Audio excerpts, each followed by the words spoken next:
Welcome back, DIVEBOMB IndyCar podcast, and we're back to what we do best, I think. It's been a little while since we've done a race review, but I'm glad to be back at it after this very, very slow start to the season. And a race review for the first time in 3 weeks, which was very good after the difficult few weeks of content we have at this stage of the season. And here to review the Grand Prix of Long Beach, which is pretty much dominated by Kyle Kirkwood to stop Alex Palou's dominant start to 2025. I mean, Palou finished second, which certainly is the end of his championship hopes already. So a very, very strong result for Alex Palou. But Kyle Kirkwood prevented him from winning 3 in a row. An absolute class drive at Long Beach, to claim his second victory on the streets of Long Beach in 3 seasons. And I'm quite proud of myself, because I said probably 6 or 7 episodes ago now that I said Kyle Kirkwood is a really underrated driver, and I feel like now people are starting to latch onto it. And I feel like a bit of ahead of the curve when I said that a couple of weeks ago. So I'm rather proud of myself for that one. But a really, really fine performance from Kyle Kirkwood. Took the pole position by some margin in the end. And the win really never looked in doubt, even when strategy was there to challenge him, even when he had Alex Palou on his back bumper. He looked comfortable the entire way to claim a very deserved victory, and a victory long overdue. It's been probably about 18 months since Kyle Kirkwood's last one, probably longer than that. So well deserved for Kyle Kirkwood, drove fantastically, and a really deserving race winner. Yeah, I was so impressed by his performance. Really, I guess he put the paddock on notice a bit in qualifying, and from there it was controlled, it was dominant, and there's been all this talk of obviously 2023 he had that massive peak level, but his wins were about the only results he had all season in that sophomore year, and his first with Andretti, and then last year, the big goal was to grow in consistency, and he did that very successfully. I think he maybe got 7 top 10s in 23 and built on that with 13 last year, which was a major upturn. And that saw him leap up 4 positions in the championship. But he was lacking that win. And I don't know whether it's fair to say it weighed on him, but he was certainly super motivated. I know we spoke to him early in the race week, and he really, really wanted that win. And he felt like even at this point in the season, it was crucial to get a race win under his belt, if just to stop the momentum that Palou had from the early part of the season. And I mean, Palou finishing second was, still phenomenal from his standpoint, and finishing no lower than the second in the first 3 races. And yeah, as you say, Dan, it's certainly not the end of his championship run, is it? But no, just kind of focusing on Kirkwood, I think. Yeah, the statement really started in qualifying. I mean, he was almost a half a second clear of Palou, who was third, and almost 0.3 of a second clear of teammate Colton Herta, with whom he locked out the front row. It was a pretty exceptional lap, actually. And I think that was, the weekend as a whole from that point really did show what you suggested back pre-season, that he probably is the most underrated driver in the field. I know it was mentioned in the press conference after the race to him, do you feel underappreciated? And I don't think he could really care less about what people think. But no, the race was exceptional, really. I mean, there was chaos early on. 21 of the 27 runners started on the alternate tyres, obviously hoping for a caution, as which funnily enough, proved to probably be the worst strategy. Yes, it did, to be fair. But there was this mayhem with drivers on hot and cold tyres, and this mishmash as they were all frantically coming in. A trend set by Newgarden on lap 2, coming and getting off them at the earliest opportunity. But it was just there was a sense of kind of unflappability about Kirkwood that just continued from that point. And the 2 other stops, he had to fend off undercut attempts from Palou, and the overcut was the stronger strategy in terms of pitting. But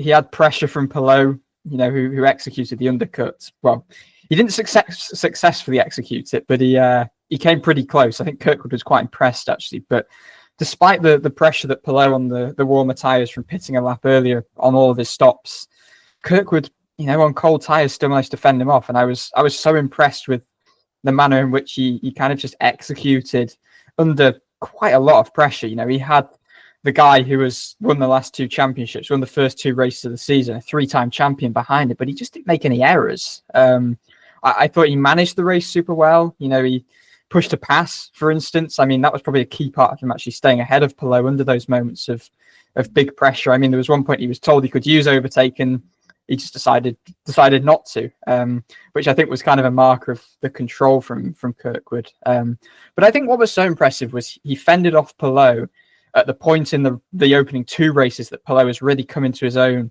kind of around those pit cycles and seized. But I saw a kind of sense of calm and a sense of measure from Kirkwood that was almost reminiscent of Palou. And it turned into a race that was really a 2-horse race, and Palou and Kirkwood were in a different league. And it was Kirkwood in the end who ousted Palou and kind of did so in a straight fight and beat him at his own game. And I think Kirkwood said on Monday that he doesn't want to be considered a street course merchant, which I found pretty funny, because I don't want to say he is becoming a street course merchant, but look, all his IndyCar wins and all his IndyCar poles. Oh, all his poles on street circuits? I'd have to double check He that. took pole at Nashville last year on the Oval. Oh, of course he did. Season. Of course he did.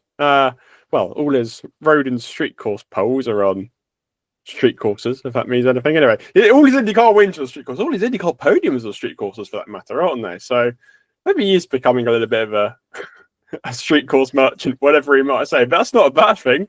To be extremely talented at that discipline, it's not a discipline, not a discipline to be bad at all. I mean, and yeah, it was quite reminiscent of his drive 2 years ago, actually, where he qualified on pole. And he just never really looked back. He always looked comfortable, whether it was on the hot tyres, the warm tyres, even when all the strategy matters were going on. He actually looked quite comfortable. And as you said, he held Palou off at those critical stages in the races, or in the race. And again, just never really looked in any doubt that he'd win, which bodes well, I think. And Andretti have started the year generally better. I think there was an interesting stat, and Andretti's never qualified outside the top 10 this season in 9 qualifying attempts. For them all to be in the top 10 is really impressive. So it's been a relatively better start to the year for Andretti. Kirkwood himself lies second in the standings, which is really impressive. Yes, it's still, I think, a 34-point gap to Alex Palou, so there is still some work to do still. But Herta has had quite a decent start to the year. I know St. Petersburg didn't quite go his way. Ericsson hasn't had such good luck come race day, but it's been a better start to the year for Andretti, and I think this poses a bit of a breakout year for Kirkwood. I know you could argue 2023 was his breakout year, but nobody ever really considers him sort of a championship contender. All the headlines in that team are Colton Herta's, and I think Kirkwood's starting to actually say, well, hang on, I'm just as good as Colton, and he believes I'm a guy who can win this championship. Yes, you know, there's a lot of Alex Palou you've got to beat down, but who's to say it won't happen? I mean, a very impressive performance, and we've now seen Kyle Kirkwood have those flashes of brilliance, like he did at Long Beach, like he did 2023. But we've also seen his really consistent side, which is exactly how Alex Palou has won all his championships. I think one of the commentators said, I can't remember who, so I won't say, but it's not how many races you win, it's where you finish in the races you don't win. And that's what Kyle Kirkwood generally is actually, which is why I said he was so underrated. That's something he's actually got quite good at. Yes, he doesn't get many podiums or many wins, but he bags quite a few top 5s, top 10s, and he's always in and around the mix. So, yeah, very happy for him, very deserving race winner. He's a good guy, Kyle Kirkwood. So, we're super glad for him, and just a really impressive weekend, a really, really complete weekend, I think is the way I describe it. I mean, I think last year he only finished outside the top 12 twice, which again, I think what he's done so far early on this year is he's kind of knitted together, obviously with the win that he's taken now at Long Beach, he's kind of knitted together what we saw in 23 with what we saw then, the improvements in 2024, and he's becoming a very complete driver. And, you know, it's his 4th year in the series, but it's his 3rd year in really competitive machinery. And, you know, he even took lessons from his Long Beach win 2 years ago. I think one of the things he said that he felt he did pretty well this time around was management of traffic, and last time that was not something he did so well. But, you know, even when lap traffic became a factor, you know, this time around, he just looked pretty composed. He wasn't kind of bothered by it. And, you know, just going back to the point you make about, you know, Kirkwood saying he's street course merchant, that is, you know, largely a product of the fact that Andretti are so strong on street courses. Their street course package is so good. And I think this was the point that Kirkwood hammered home. I mean, he said before the weekend that anything but a podium would have been a disappointment. And he knows that these weekends where they do probably have the best package are the weekends where they really need to be taking advantage. And they really need to, well, I think something that, you know, especially we've seen from, say, I spoke about this the first couple of rounds with Herta. He'd kind of maximized what was on the table. And And, Kirkwood felt that the maximum this weekend was to win the race, and they did that. And this is the sort of result that, when they have that sort of potential, they really need to be taking home more consistently to be challenging Ganassi, to be challenging Penske. And I think this has been Herta's team. He has been the lead guy. He's been the standout guy for some years now. And I think, Kirkwood, he probably doesn't care if he's in the shadow, but I think his performances are kind of making him emerge from that shadow. I mean, since he joined the team, he's got 3 wins. Herta's only got 2. So he's now taken the lead in that side. And I think the race at the weekend kind of showed, they shared the front row, and there was a lot of talk about, are they going to work together? A bit like Toronto when Herta led from Kirkwood. But at that point, I think Kirkwood said they just really needed a win as a team. So they weren't going to challenge, and they were free to race this weekend. But actually, Herta faded. Ericsson, who started 5th, faded as well. And Kirkwood didn't. And I thought that was pretty impressive. And yeah, just the manner that he kind of outclassed Palou at his own game.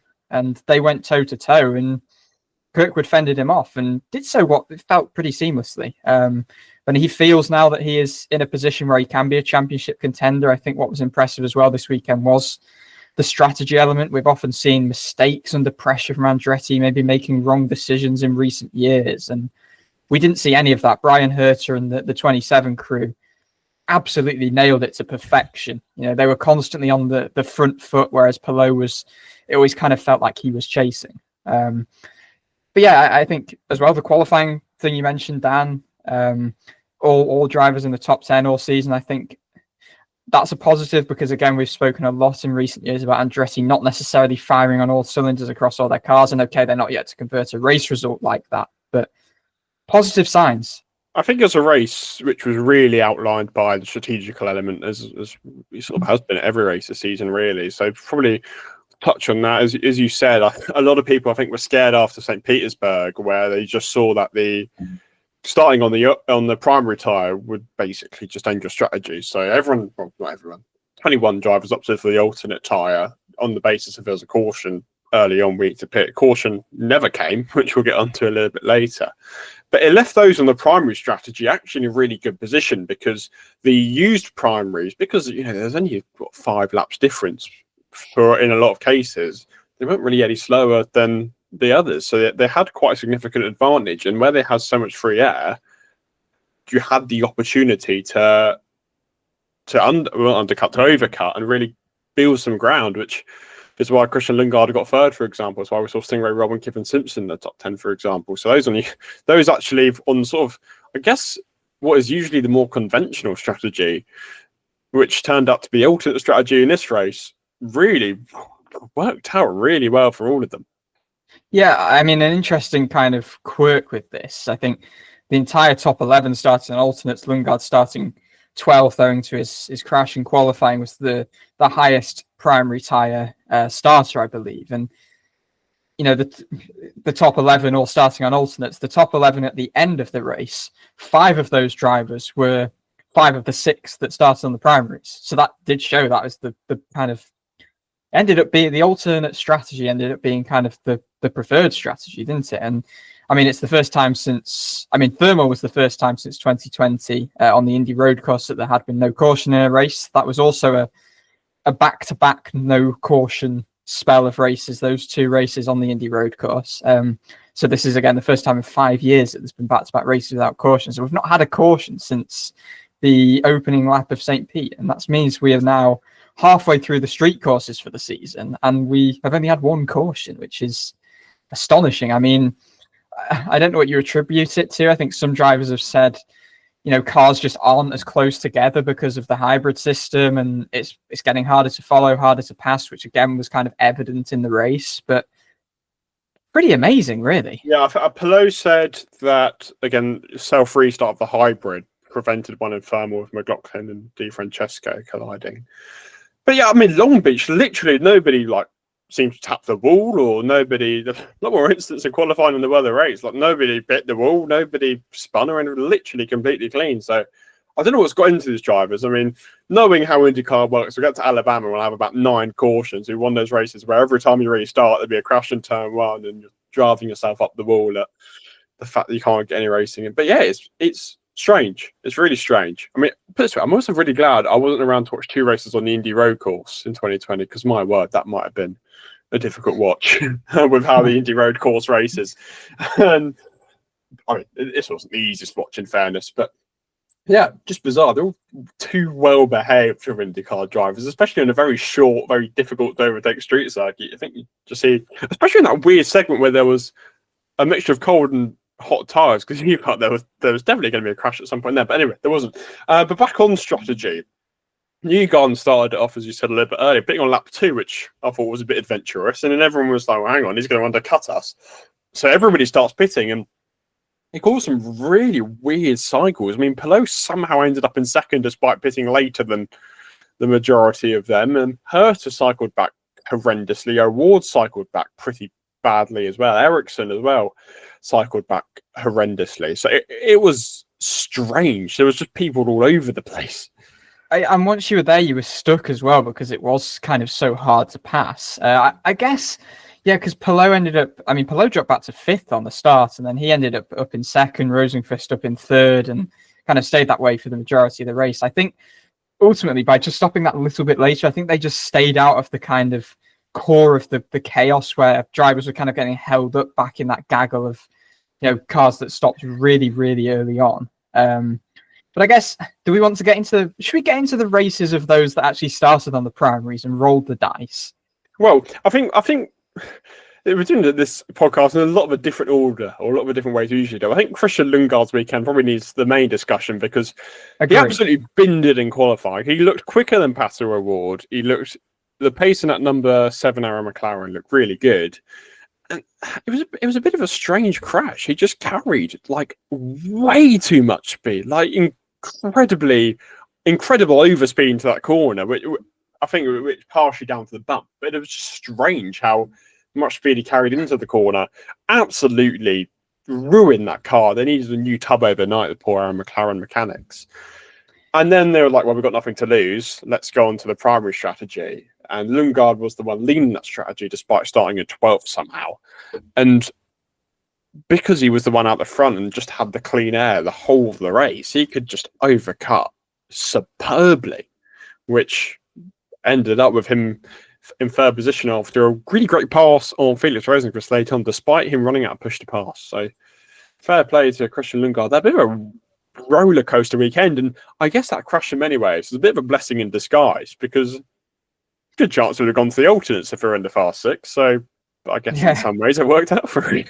I mean, he wasn't even close to making the corner. It was a bizarre one. But at the same time, when the crash happened, it didn't look like there was a ton of damage. It looked like the tyre barrier had kind of taken quite a lot of the impact, but it was a big impact, which I guess is why he, as he said, he tubbed it and they had to make that chassis change. Kind of ruined his teammates qualifying as well. It felt like all 3 of them, Siegel and O'Ward also made it into the fast 12. All 3 of them could have had the pace to make it into the fast 6. And, bringing out that red flag also brought out the checkered flag and meant the final runs just couldn't get in. But no, he led a large part of the early part of the race, obviously staying out a lot longer on those primary tyres. And then after his first couple of stops, he cycled up to 4th from 12th, which was very impressive. I mean, even on his alternate stint, he nursed them better than the rest, even the likes of Scott Dixon. And he really just seized late on, didn't he? And maybe it was the last opportunity really to pass Rosenqvist, given his push to pass was gone with 5 laps to go. But no, it did really show how that primary tyre strategy can pay off. And I know there was a lot of trepidation after St. Pete, wasn't there? And I guess rightly so, because a caution is so likely early on a street course. And yeah, I guess those on that primary tyre strategy were just, they were fortunate, but at the same time, that credit to them for kind of taking that gamble. But it did, as we've kind of said, it proved the best strategy to be on, with some unlikely results. But I think just on a kind of a wider point, I think Lundgaard is probably the driver that's impressed me most so far this season. Probably by quite a distance. More than Alex Pelot? Maybe aside from Alex Pelot. Okay. I think Pelot feels like a given at this point, doesn't he? That's the thing. Last year when we were doing our mid-season review or picking our driver of the season, it kind of felt like just don't pick below. It's just a bit boring. And that's not to say what he's doing is boring. What he's doing is super impressive. But I think, yeah, Lundgaard's just the driver that has impressed me the most because we're used to seeing what we've seen from Palou. And Lundgaard immediately has come in, and you look at the last two drivers to occupy that car, Felix Rosenqvist, Alexander Rossi, both struggled. But Lundqvist, he's not here anymore. But Lundgaard is already kind of finding the pace that nobody else really could in that car. And it's been, we spoke a lot post-thermal about the fact that it's been Pato's team and he's been the guy, but Lundgaard's already taking that challenge to him. And I think successive podiums in only the second and third rounds of the season speaks to a ridiculous adaptation to a new team, a new engine combination. And yeah, so far this season, he's been by far the strongest charger, I feel, of that team. I know he got beaten by O'Ward at thermal, but measure, consistency, and really good pace. I've been very impressed. For any O'Ward fans looking for hope, this is by far and away O'Ward's worst track on the schedule. His record here is horrendous. He didn't have a particularly good race on Sunday either. So if you want any consolation, O'Ward fans, there's some for you. I mean, it is O'Ward's worst track, and he goes to run of tracks that he's actually been quite strong at. So maybe things might get a bit better for him. It was a scruffy weekend for O'Ward. I mean, first practice, I think he got 5 laps in the all-car session after slapping the wall, damaging the left rear. He got them 1 lap, to be fair, in the split group session after that was fixed, and put it 5th on his only lap, which was quite impressive. But yeah, qualifying, kind of his progress was scuppered by Lundgaard's crash. But he'd had a gearbox replacement at one point as well, some gremlins in second practice, and he just seemed to get trapped in the race after that early pit cycle. And from there, it was just completely anonymous, really. Yeah. He couldn't make any headway. And yeah, as you say, it's not a good track for him. Still the same anonymity that really played McLaren at times last year. I mean, I know it's an O'Ward's best track, but it's a continual problem where they just don't really seem to have any pace. St. Petersburg was a similar story for O'Ward. He's already got 2 finishes outside the top 10 of the season. He somehow lies in 6th in the standings, which is really strange, which just shows how nobody's really been that consistent. It's just a bit disappointing from O'Ward. It's when you see how well Lundgaard's doing so quickly in that team, O'Ward can do better, which I think is a slightly disappointing thing. So he goes to run over tracks. As I said, that he's gone quite well before Barber. He's got quite a few podiums at the road course, and Indy 500 he'll obviously be a contender. So that's a really good point you make about no one's really been consistent, because the top 4 in points is Palou, Kirkwood, Lundgaard, Rosenqvist, who incidentally were the top 4 in this race, and they are kind of the only guys who've really reliably been up there in the top 10. I mean, the point that I kind of forgot to make on Kirkwood, I mean, he finished 5th in St. Pete, probably should have finished top 5 at thermal, but had some horrendous tyre deg late on, and then obviously won here. So yeah, Palou, Kirkwood, and then obviously Lundgaard as well, and Rosenqvist has an impressive start to the season. They've shown consistency, but aside from that, it's kind of been a bit all over the place. Yeah. And I guess just to round off the Aaron McLaren point while we're discussing that, Nolan Siegel had a pretty good weekend, actually. Got into the Fast 12 again, which is impressive. Again, felt like he could have transferred, but Lundgaard's crash scuppered that. Then he suffered from food poisoning overnight heading in from qualifying to the race. But he was a trooper. He fought on, and that no doubt limited his potential, but he still finished 20th. Was on the lead lap under a lot of medication, fluids, what have you. So credits Nolan Siegel. That was a very impressive weekend. Yeah, I mean, we haven't really touched on Alex Palou in second, interestingly, but I don't think there's actually too much to touch on Alex Palou. He was on what do you call it, the primary strategy for this one, I guess, the main strategy. He was on the preferred strategy. He was on the more chosen strategy for this one. And I mean, it was literally most prevalent. Yeah, he was not really anything to report from Palou's race. He got close to Kirkwood a couple of times. It was Palou drive. You knew he wasn't going to win it, and it's these results which are going to win him the championship at the end of the year. So I mean, I said it earlier. I mean, it's still ridiculously early on, and technically his points gap has been closed very marginally since thermal. But my word, does anybody have a challenge to stop him from winning another championship? So We still got all the ovals to go. There are still 6 oval races which he's got to navigate. But my word, this has been a. I say that this is a good track for him, and it is because he's never finished that high top 5 despite never winning. But he goes to Alabama, great track for him. Indy Road Course, really good track for him. Indy 500, good but still to be fully proven. Detroit, superb track for him. Road America, superb track for him. Mid Ohio, great track for him. It's going to go on and on and on. So, and even the ovals, like I feel like we're at a stage where you can rely on Palou to probably finish inside the top 8 in every oval race as well. So, I just don't see where he stopped, because obviously I've credited Kirkwood's consistency, and it's been a really strong start to the season. Lundgaard as well, obviously with the successive podiums, but it's nothing like what Palou's showing. This is the best version of Palou that we've seen, and we've seen some pretty historic versions of Palou in recent years, because I mean, this is just it's a remarkable start to the year. Felix Rosenqvist was 4th and continues a good start to the year, actually, for Felix Rosenqvist. It's giving off a very similar sort of trend to last year, where he just started off the season really, really well. Let's hope it doesn't tail off as much as it did last year. But yeah, started the season really well, Rosenqvist. Thought he'd get his first official podium with Marchand Racing. Didn't quite turn out, that overtake from Lundgaard. Pretty similar day to below, really. We didn't really see him too much, but he was on that more chosen strategy and just did what he needed to do. Nothing really much to report, but apart from another good day for Felix Rosenqvist. He's become a bit underrated now, isn't he? He's a bit like Kirkwood, picking up all these results and people aren't really realising it. So another really good day, actually, because Marcus Armstrong really wasn't as on the pace as Rosenqvist. I mean, they've been pretty similarly matched so far. Armstrong started 7th, finished 14th for the end. So bit of a golf in pace there, which I haven't really seen too much of between Rosenqvist and Armstrong so far. So a good day, actually, for Rosenqvist in the end.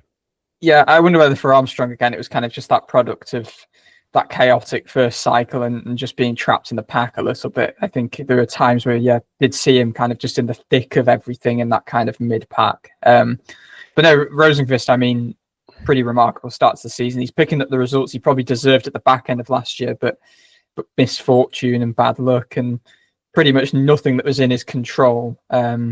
So many things went wrong, and he's now picking up those results. I mean, he's pretty much a shoe-in, it feels like, for the Fast Six.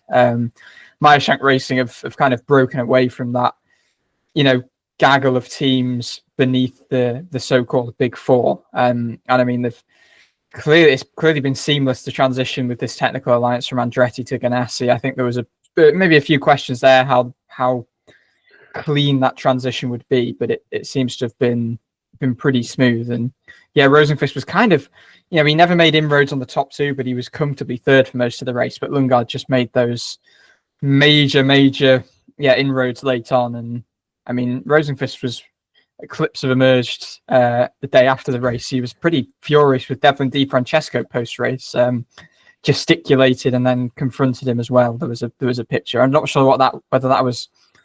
I'm guessing, like, without any prior information, maybe he was blocked when DiFrancesco was going a lap down, Honda car. I'm not entirely sure. I think he also said there was a bit of a fuel reading issue as well, which maybe cost him the podium. But regardless, still an exceptional performance. I mean, he finished top 5 in thermal as well, didn't he? So back-to-back top 5s is superb. DiFrancesco really isn't making his IndyCar return the right way, is he? He's just making everyone upset. 2 races I really want to know what actually happened. Yeah, we haven't seen. I mean, thermal was a bit more clear cut what happened, but yeah, no, we haven't actually seen what happened. But yeah, it's just strange from DiFrancesco. It's just if you're a lapped car, particularly your car fighting at the back, the last thing you want to be doing is making enemies, which he's just done 2 races in a row for absolutely no reason. It's just strange. Will Power, another good day actually from him in 5th. I won't spend too long with him because again, it looks like we didn't see any of these drivers really, does it? I mean, Power, he was there. He somehow ended up in 5th. Qualified outside the Fast 12, which is a bit of a surprise, as the Newgarden. But as we sort of say every week, every drive really matters for Will Power. And David Malukas didn't have a great weekend, qualified in the Fast 12, but didn't finish particularly well. And yeah, another good Sunday, not a great Saturday, but another good Sunday for Power, who continues to sort of be the top Penske. I mean, he was at thermal by some distance as well. Obviously, St. Petersburg, we didn't really get too much of a representative reading there. So another good race of Power. He's quietly had a very decent last 2 races as lead Penske again. Yeah, I mean, he made very methodical progress again, it felt like. But I think the problem here is, I mean, he's not made the Fast 12 yet this season. And I mean, if anyone is to fix that, I guess the best ever qualifier is probably the guy that can do it. But he's got this race pace. You know, if he was in a position, say, top 5, top 6, this is a guy you could be looking at for race wins. So, okay, yes, he's salvaged 2 respectable results. But if he was qualifying better, who's to say what the limit was? I know Newgarden was saying this was one of the best cars he's ever had, which is quite something. But again, it was that execution in qualifying and 2 Penske's exiting at the first round again. It's just been a scruffy start to the season for them. I think probably embodied no more so than by Newgarden's race day, where just like what we saw at Nashville in the finale last year with Will Power, seatbelts came undone. So he came in for his final stop, seemed to be gesturing, and then came in the lap later again and fell off the lead lap, and that was his race ruined. Because I mean that call to come in early actually had kind of paid off on lap 2 to get off the alternates, and all the Penske cars were kind of running pretty similar positions, kind of in the mid part of the mid part of the top 10, and it was going to be an all right day for Newgarden. You're probably looking at all 3 Penske cars in the top 10. But no, seatbelts came undone. It's strange that's happened to Penske twice. I'm not sure if that's a spec part or not, but it seems odd, weird that we've only seen it twice in like the last 5 years, and it's both been Penske's in 4 races. So, which is strange. It is strange. It is fair play strange. to Newgarden though, because there'd be some drivers who would carry on. Realistically, so I mean, I think for doing the right thing. I think I heard him say that, you know, if it was maybe one buckle that was undone, you probably could carry on. But I think it was kind of the central thing was just, you know, there's no chance, and you don't want to risk that.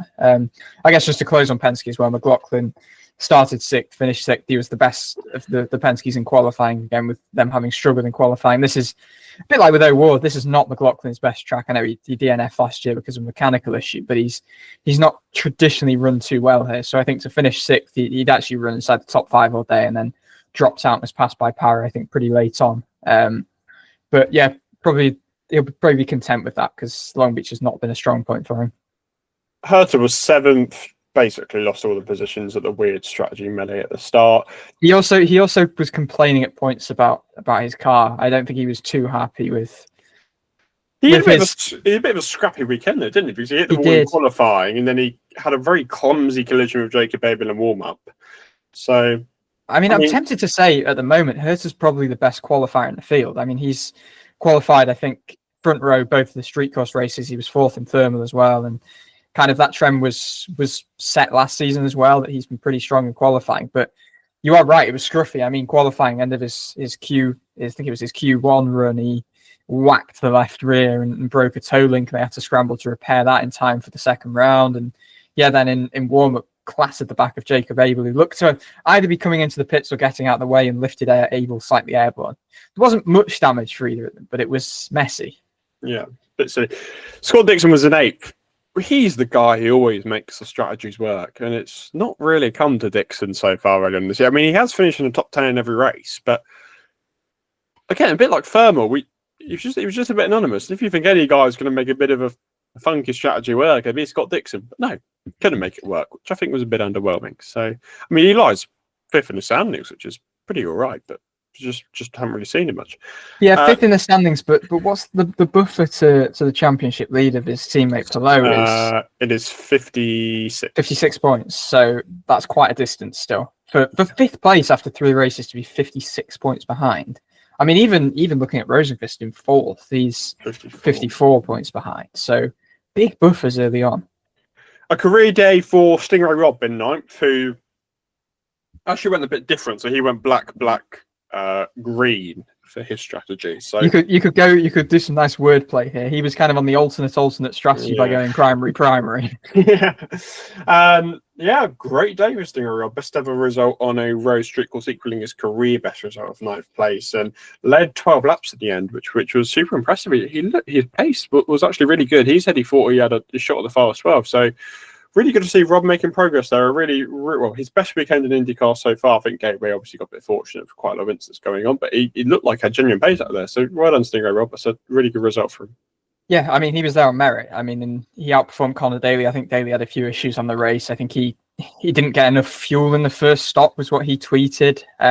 Which, when that happens, you're kind of back on the back foot for the rest of the race. And Daly ended up finishing 2 laps off the lead lap, which is a pretty disappointing day. But Rob actually outqualified Daly, started a couple of positions ahead, and I mean, even in that early stint before he pitted off the primaries initially, I mean, he was keeping Santino Ferrucci and his former teammate behind pretty comfortably, and yeah, went for that primary strategy around kind of the mid part of the race. And I mean, even then, he was comfortably staying ahead of Robert Schwartzman. I know it's only Schwartzman's 3rd race in the series, but still pretty impressive. And yeah, he cycled into the top 10 and held his own there. He kept pace with some pretty big guys ahead of him. And you know, I'm not saying this shows that Stingray Rob will be a future IndyCar champion, but I think it also shows for those who maybe doubt him, maybe question him, that this guy's a competent driver. He's here for a reason. He won the USF Pro 2000 championship for a reason. So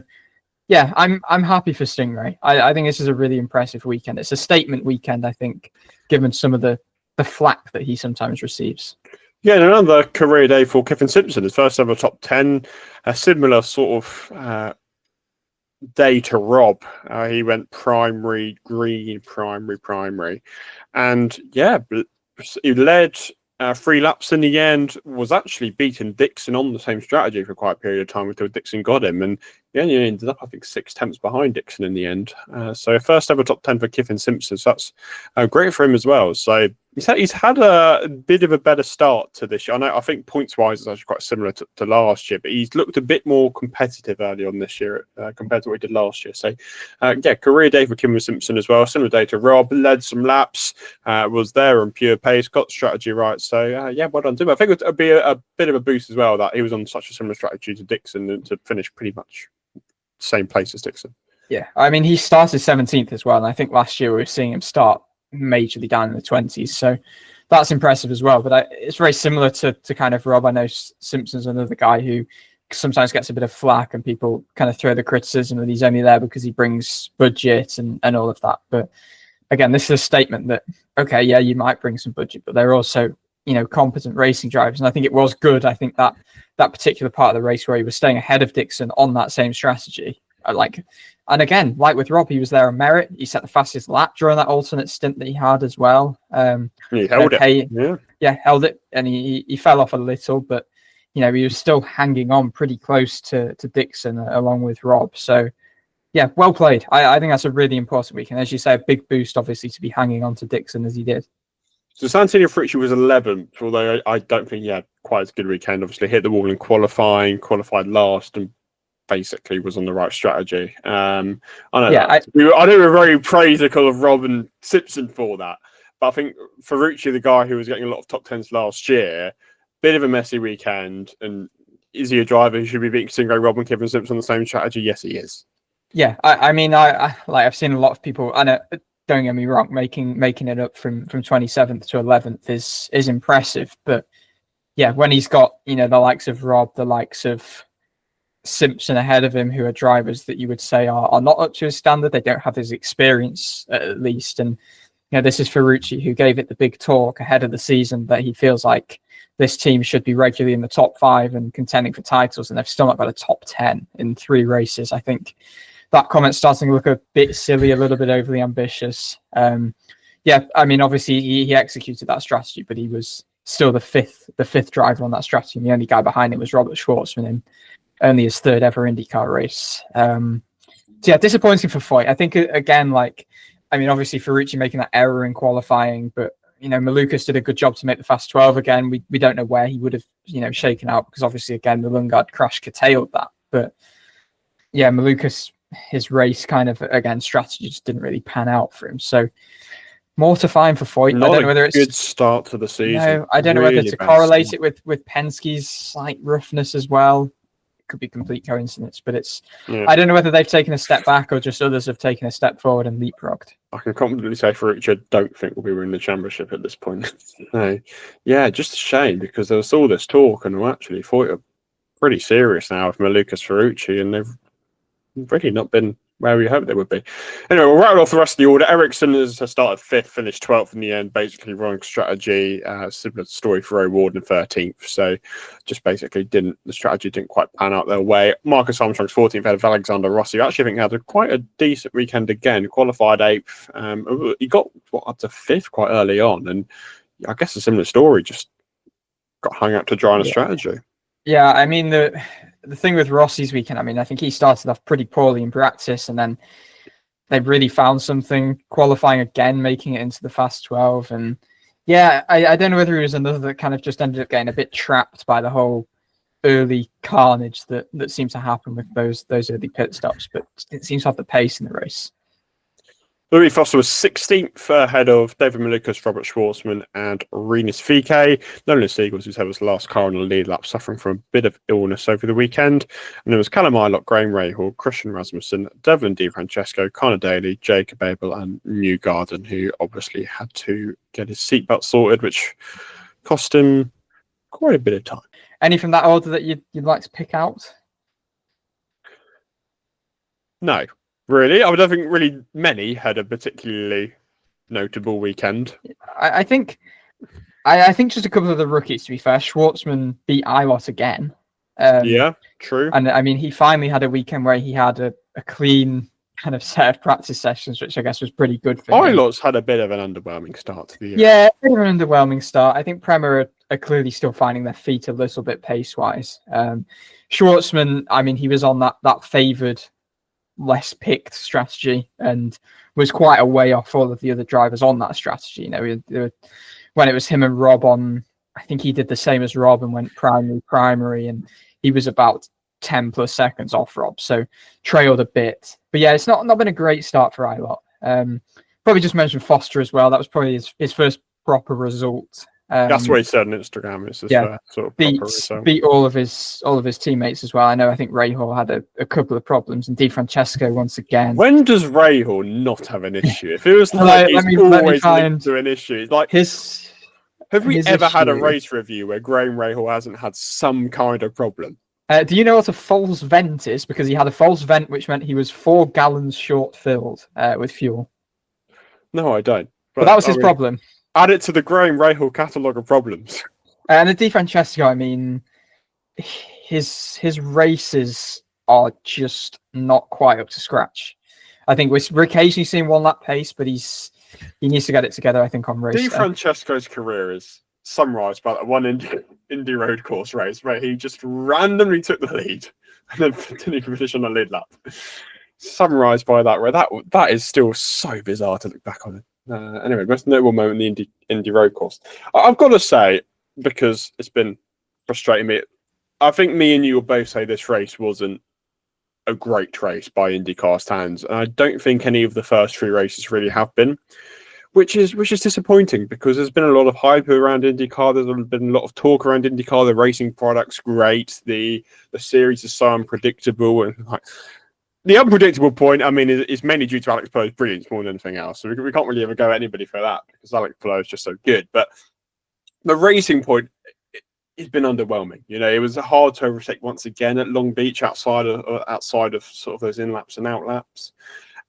I think a lot of this has to be proportioned down to the hybrid because we are getting the first races at these tracks about the hybrid, and just the added weight is making it so difficult to overtake. And sure, we get the hybrid boost, but the impact of that just seems so negligible that it's not really much benefit. And it's coming under more and more criticism because, I mean, it's making it difficult to race. And the racing has categorically not been as good as it has been in previous years, which is a shame because the IndyCar a lot of momentum. There's a lot of people with eyes on the series, and it's not really living up to what we want it to be. So I'm just a bit disappointed because IndyCar can make such a great product. I'm not blaming it just on the hybrid. Look, there might be other factors, but I think it's frustrating we've had 3 races in a row where really they haven't been great races. Yeah, I'm not really sure what else to attribute it to. Maybe the lack of cautions, not packing the field up, but I think the hybrid is the big thing. That added weight is significant. The drivers have kind of said it. I know I keep just kind of thinking back to the media call we had with Alexander Rossi ahead of Thermal when he was asked about the hybrid, and he was kind of he made a comment about just the amount of cons that there are. I think I can't remember the exact joke that he made, but he basically jokes about just the list of cons and the fact that really the pros are kind of outweighed a little There's bit. one. Yes. So, I mean, St. Pete, the only excitement we got there was because of lap traffic. What a comeback from Stingray Rob from being the guy kind of impacting the lead fight there, as he was trying not to be lapped to finish inside the top 10. So I think that speaks to, what a good performance that was from him. But then, yeah, thermal was all right, but it was kind of... I think the blackout made things look worse. To be fair, the racing there wasn't hideous. It was not. It's not a great track for racing, that. No, but you could overtake, but it was just...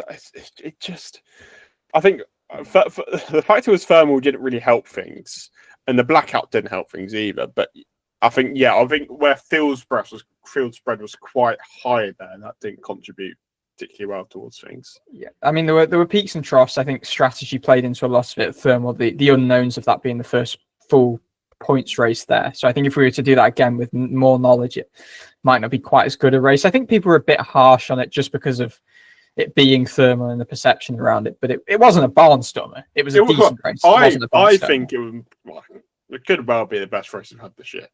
It probably is. And then looking at Long Beach, it was probably better than St. Pete, but again, there was just you didn't even have the jeopardy for the. It was just a bit processional, and when Pelot was getting close to Kirkwood in those times of pressure, even on the warmer tires, at that final stop, Kirkwood had a bit of a bobble on his pit stop, but Pelot just couldn't really get round him. Which it makes me worry a bit about Indy. I know there were a couple of decent races on ovals late last year, looking at Milwaukee, looking at Nashville, but that was largely a product of tyre deg. And there have been times in recent years where it's been difficult to pass in the pack at Indy anyway. So I really worry that beyond the first 2 or 3 cars, how easy it's going to be to pass and whether it could just turn into a real procession. And I mean, obviously we've got the open test coming up next week. So that will give early indications of how the cars race in a pack together at IMS. So I just worry a bit there. I do worry a bit. The package has sometimes been criticised in recent years, and obviously last year was absolutely exceptional. And I really just fear it's going to be quite underwhelming this year. I really hope I'm proven wrong, but just all of the issues of, even from the test back in October, I remember Ryan Hunter-Reay really kind of saying the car just feels completely different. I worry. I just fear for it because it's obviously what we wait all year for. I don't want it to be really underwhelming because of the hybrid. But, obviously the balance has changed so much with the added weight and there's nowhere that the balance kind of matters more, and the finest things can make such a difference at Indy. And this is a major change.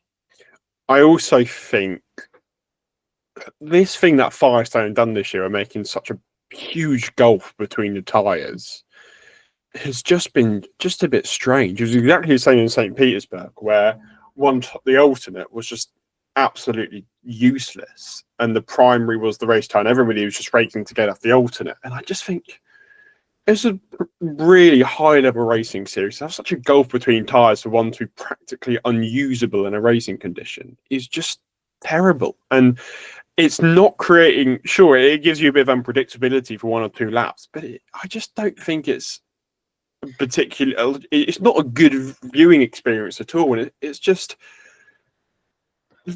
They've deliberately made this gulf between tyres this year, but why? Like, what was the point in it? Yeah, no notes. It's not working. I don't think it's,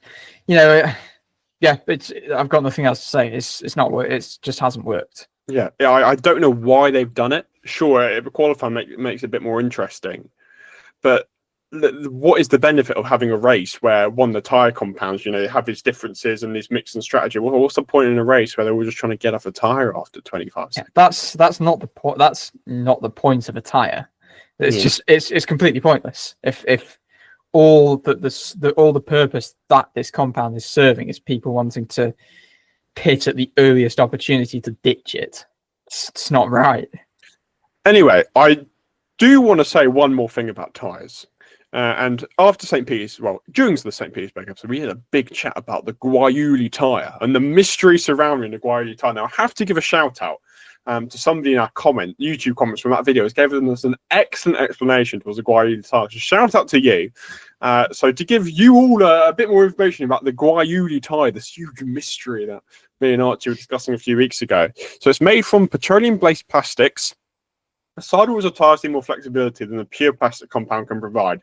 So nature rubber from the rubber tree is blended in at that location. Rubber from rubber trees, however, lacks the year-to-year consistent yield that you might see in other commercial crops such as wheat. The 10x5 green tyres is to replace the natural rubber with resins derived from the Guayuli shrub. It's labelled as a green tyre, implying that it is environmentally friendly, but it is mostly insert your own creative interpretations here. The reason it is being used is to ensure a much more consistent supply of raw materials that can substitute for natural rubber. So very interesting. Thank you for that explanation of the Guayuli tyre. A bit less of a mystery now. I still don't really understand it too much, but hey, it can be one of our podcast mysteries through the Guayuli tyre. I mean, oh yeah, that's a bit about the Guayuli tyre. So it's quite cool to say, isn't it? Guayuli, something like that. Anyway, Guayuli tyre. Pretty cool. Next time we have our good friend Tom Gamer on the podcast, we need to get him to.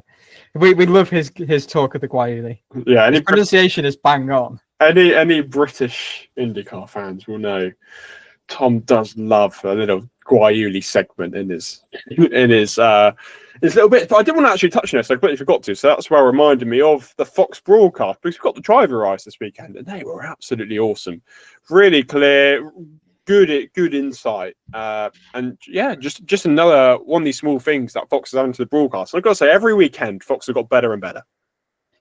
Dare I say it's actually better than F1's. Yeah. I actually think it's clearer. You can see more in the cockpit, and it's spread across several cars as well. But a criticism in terms of cameras, they really, really need to get their act together in terms of making sure every single car has an onboard camera. Because, I think at the moment it's in the hands of the teams to purchase them. Chip Ganassi Racing do not have onboard cameras for their car. The best driver in the series and the greatest driver, one of the greatest drivers we've ever seen, do not have onboard cameras. You cannot watch their onboards in high quality. It's ridiculous. I think it's ridiculous. I think this is something that needs to be... I don't know why it's on the teams to have to buy these cameras. I just don't think that makes sense. I think it's... Yeah, maybe it's an investment, but it's a worthwhile investment if you're looking at maybe Fox adding onboard cameras to every car. And also, while we're on this topic, another thing with the onboard cameras, can they please stop spinning around? Yeah, the 360 camera is cool for, a side-to-side battle.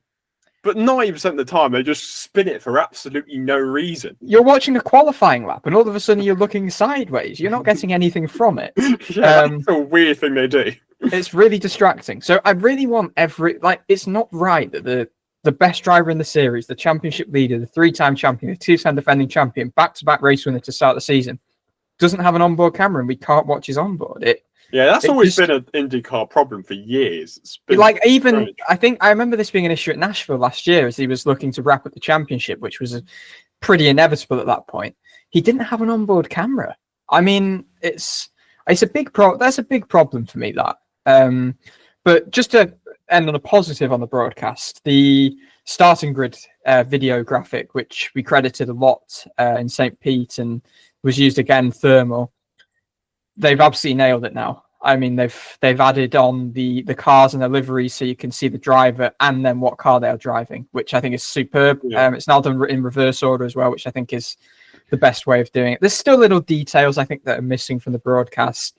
Still need to more clearly show tires and maybe deltas in qualifying. Push to pass was better, displayed better. Yep, absolutely. I have to say, every race, the broadcast is getting better and better. Which is brilliant, and you can't ask for anything more than that. There's still little details, but I think they are picking up on those details. They seem to be really taking on board feedback, because I know the starting grid graphic thing with adding the car and the livery on was something that fans had kind of implored them to do. So, yeah, round of applause for them.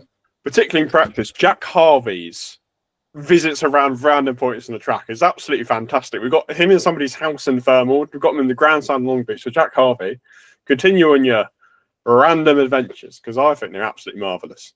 A wider point, actually, and I did tweet this ahead of the race because Jack does his kind of little grid walk, which I think is a little bit more scripted than, say, you get from Martin Brundle in F1, which I guess is just owes to the fact that, you know, they've got a very short window compared to, you know, Brundle and Sky has 15 minutes, Harvey has about 2 minutes. But just a wider point on Jack. I mean, I thought he started off pretty well in St. Pete. There was, you know, I think there were a few criticisms, maybe a few bits were a little bit robotic, but that was understandable. He pretty much got that role within the week. No time to practice or anything, and he was just thrown in the deep end with very little instruction. I know it's a very good interview with him on Off Track with Hinch and Rossi, but every weekend he's improved, and I thought there was no hint of this kind of roboticness this weekend. He was natural, and after 3 rounds, bravo. I mean, that is hard to do. I think he's doing an absolutely outstanding job. Yeah, I do agree. Nice to see having some good British representation in the world. It's like we've got like 40% of the broadcasts are British at the minute. So it's absolutely superb. So keep that up. Right, I think we are getting on a bit here. So we do need to get onto some weekend awards. So I think we'll start off with our top 3 drivers of the weekend. I don't think we really need to have a discussion who is going to be in the number 1 slot. But we have a 2 and a 3 slot to decide, which is interesting. Do you have one straight away? Because I'm not sure. It's a difficult one this time around, I think. Yeah, I've got mine. I've got mine. I think I'm gonna go Rosengrist in 3rd. I think Palou in 2nd, and Kirkwood in 1st. It's a pretty boring answer. Obviously, in terms of drivers that have impressed the most, I mean, you can put Rob, you can put Simpson up there. Probably not necessarily if you're going purely the best drivers. I'd probably go for. I think I'll just stick the top 3 as it is, to be honest. Despite Lundgaard's crash. Yeah, despite his crash, I think his performance in the race was just so impressive. And even, yeah, obviously he had the crash, but his pace leading up to that, he was in the position to transfer. And I think just his recovery with the new chassis. Yeah, I probably would. I think I do feel harsh leaving Rosenqvist out because, again, he was super impressive as well. But I probably would give it to Lundgaard. Interesting. Anyway, unsung hero. Now, Stingray, Rob, and Kevin Simpson, Candling's unsung. I think people probably are singing their praises. So yeah, I think they are. They probably are the 2 most impressive drivers from the weekend. Maybe yes, that's Kirkwood. A good way of putting it. Not the best. But the most impressive. If we were to do, not the best. If you do the most impressive drivers, I think my top 3 would be Kirkwood, Rob, and Simpson. But unsung, I think, is a bit more difficult because there's apart from those 2, nobody really had a mega weekend. Who I thought was, I think willpower. I think there's a pressure on him every single race, and once again, he's brought home quite a decent result ahead of his 2 teammates who are locked into the team for a significantly longer period of time. So I'll go willpower. I'm going to look a bit further down the order. I think Schwartzman impressed me. I think beating Ilott again, impressive. He was on the alternate strategy. Yes, I'm not picking Schwartzman for that reason. Okay. Foster as well, the best of his team, but obviously mitigating circumstances, possibly with Rahal having his issue. I'm actually going to go for Siegel. I think making the fast 12 again and battling through his ailments on race day to just get to the finish and actually finish on the lead lap as well. Right, funny moment in the weekend. I've got one in mind. I have a couple in mind that actually relate to the same driver. Is it Colton Herta by any chance? It's not. It's not. Well, I've got one about Colton Herta, so I'll share mine. NTT do this graphic just before the race, every 2 or 3 hours before the race, and it always seems to be Colton Herta. I don't. Oh, fuck, he's clearly noticed this, but 70% of the time, it's always Colton Herta. And anyway, he commented on it saying, "Stop picking me for this," with an exclamation mark, which got about quadruple the likes that the actual post itself got. So that didn't really shock us, actually. So my 2 both relate to the same driver. P2, the driver is Stingray Rob, by the way. And I'm just cracking up actually thinking about this moment. I'm cracking up thinking about the P1 moment. P2, As he lapped Connor Daly at one point and did a hilarious wave. Usually there'd just be a little subtle thumbs up or something Just like to stretched his the arm out fully, teammate. like, oh no! And in the middle of the race, as he's having this drive of a lifetime, he just stretches out of the cockpit to do some like major wave to Daly. It was hilarious. But my number one funny moment of the weekend is a reel on Instagram. And I think I don't know whether Hunkos posted it. I think they were certainly collaborators on it. So it was posted by Offie on Track, and basically there are three girls that are basically dancing around Stingray Rob, and he's just stood there. And I had to debate for a moment whether he was a cardboard cutout, but he's just stood there in like a mannequin-like position as these three girls are just energetically dancing around him, and he's just got this smile on his face. It is absolutely hilarious. It's one of the greatest videos I think I've ever watched. So please just go and seek out. In fact, Rob's now accepted a collab on it as well. So it's on Stingray Rob's Instagram profile. Please check it out. You will not regret it. You will probably watch it quite a few times. It is hilarious. Right, we'll get on to the Fast 6 Predicted Tournament before you go on and on. So Fast 6 Predicted Tournament, we went pretty similar again. We both went Herta, we both went Palou, we both went Kirkwood, we both went Rosenqvist, we both went for Power. Red went for Power, and then I went for Newgard, and you went for Lundgaard. Yeah, so the battle was Lundgaard versus Newgard, and Lundgaard crashed and Newgard missed out on even making a fast 12. Long story short, we both got 4, which is pretty good going for this actually. Palou, Kirkwood, Herta, and Rosenqvist. And Power didn't make obviously. So actually, for both, that's pretty good effort. I mean, hopefully for Alabama, we actually go a bit more different than each other because it's not been a great last couple.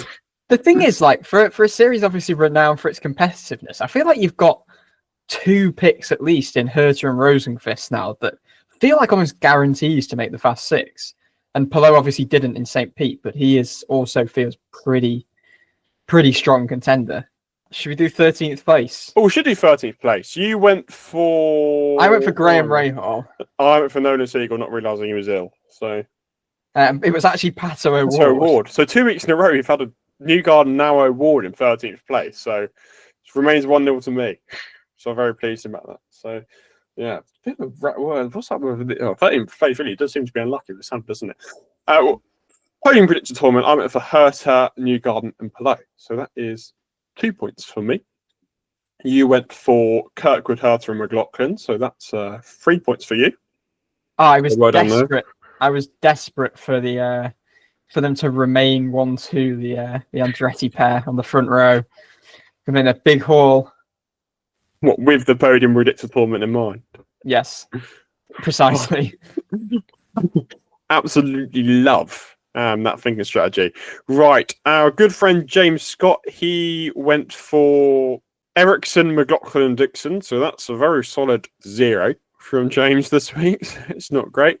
Tom Gaymore, he went for Herta, McLaughlin, Palou. So very similar to mine. He got 2 points once again.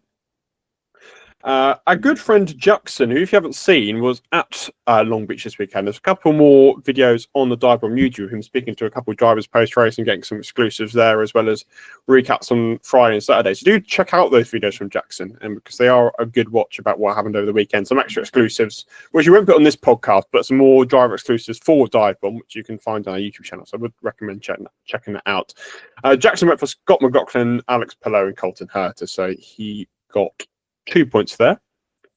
We have another writer actually now participating in the Podium Predicted Tournament, which is fantastic. So that's another person to add to the very competitive scene. So Ivan predicted McLaughlin, Palou, Herta as well, which is pretty bizarre. That's a very popular pick, McLaughlin, Palou, Herta. Very popular. Really, not really anybody realising that he is absolutely terrible at Long Beach. Anyway, that'll also be 3 points for Ivan there. Morgan decided to go for Newgard and Kirkwood and Palou. So that's actually a pretty good effort because that will yield 4 points on that occasion. And we will move on to the fans, as we always do. Fans went for Lundgaard, Herta, Kirkwood. So that's 2 points. It's a good prediction, but it only yields 2 points. So unlucky. They're not a massively high-scoring week this week. Next week, I will actually try and update standings. Like we just forget every week, so we do apologise. We will actually get around to updating the standings at some point. But yeah, I think that is it for Long Beach. Not the best weekend we've ever had, not the craziest race we've ever had to review, but good to have IndyCars back on track. It is a 3-week wait until the next race at Barber Motorsports Park, although we do have, as you said, the Indy 500 Open test before them, which is end of April time. And then after that, you get Barber, which is straight into Indy GP, which is straight into Indy 500 qualifying, which is straight into an Indy 500, which is straight into Detroit. So you've got 5 weeks in a row of on-track action, which is absolutely awesome. Starts to ramp up here, doesn't it? Just a few details on the open test, by the way, courtesy of Tony Donahue. So it's April 23rd and 24th. On the Wednesday, there will be a couple of hours of veteran session and a couple of hours for ROP and refresher sessions.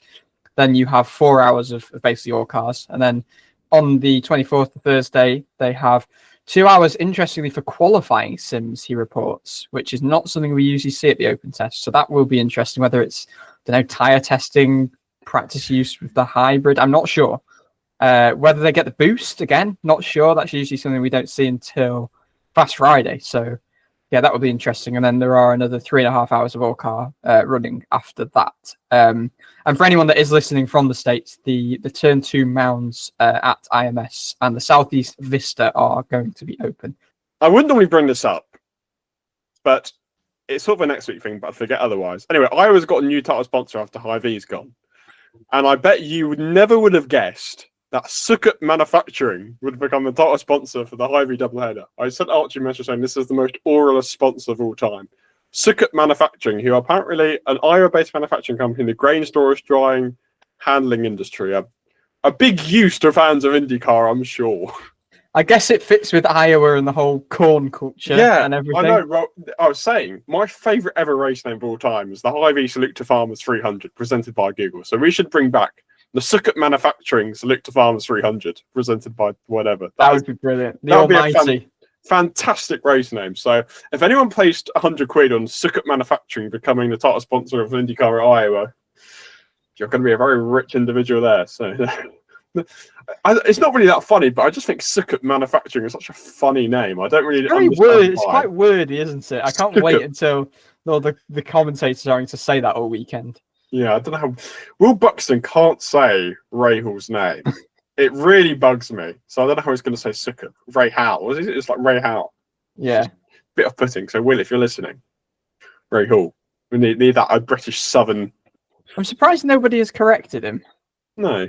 Maybe that's how his name actually is. Yeah, maybe it actually is how it's pronounced, and in which case we apologise. Everyone's pronounced it wrong for years.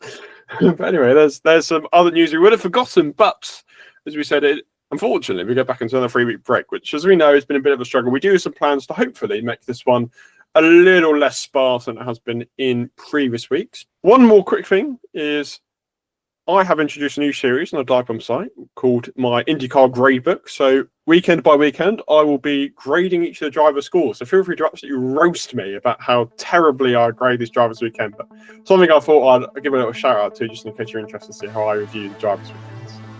I guess while we're plugging stuff as well, I will have my post-weekend features rounding up kind of some of the driver insights as well up there. So basically, keep an eye on the IndyCar section of the DIVEBOMB website for all of our written stuff. There's some great content on there from all of our writers. Well, and not just IndyCar, we do cover loads of other series once you've done the IndyCar stuff. So as lead of DIVEBOMB, I do need to promote all our other works. I mean, you've got loads of other things. Feel free to look for the website for forever, but if you want our stuff, that's all going to be located in the IndyCar section, so give that a read and roast me on Twitter or X or whatever you call it, just in case I got the thingies horribly wrong this week. But for Long Beach, we'll leave it there and we'll be back next week for something. Don't know what yet, stay tuned. But thanks very much for watching, thanks very much for listening, and we'll see you next time.